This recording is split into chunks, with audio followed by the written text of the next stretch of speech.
140.000 жени на возраст од 21 до 59 годишна возраст треба да бидат повикани од својот матичен гинеколог на ПАП тест, а не направиле во претходните 3 години со цел да се најдат во рана фаза заболувањата на грлото на матката, изјави првиот човек на ФЗОМ Сашо Клековски. Овој повеќе зацртан во целите што треба да ги исполнат матичните гинеколози и со пониски цени. Јас го ставам акцентот на овој тип на рак, бидејќи овој тип на рак заедно, например, со меланомот, се ракови што се комплетно може да бидат рано откриени и за ниска цена на рано откривање да спасиме животи и да заштедиме многу финансии на фондот.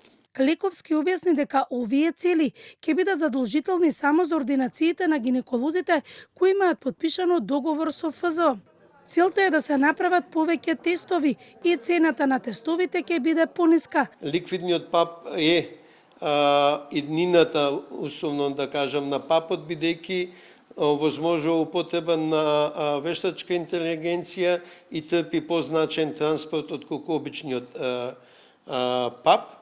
А ХПВ тестот е тестот на иднината, бидејќи има поголема точност, има точност од 95% и не мора да се прави на 3 години, може да се прави на 5 години.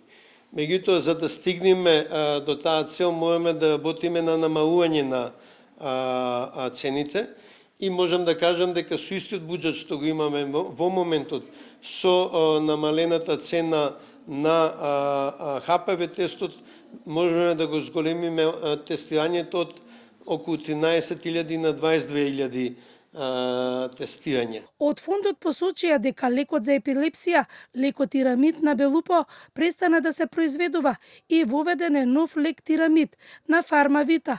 Од понеделник ќе биде достапен во аптеките на позитивната листа.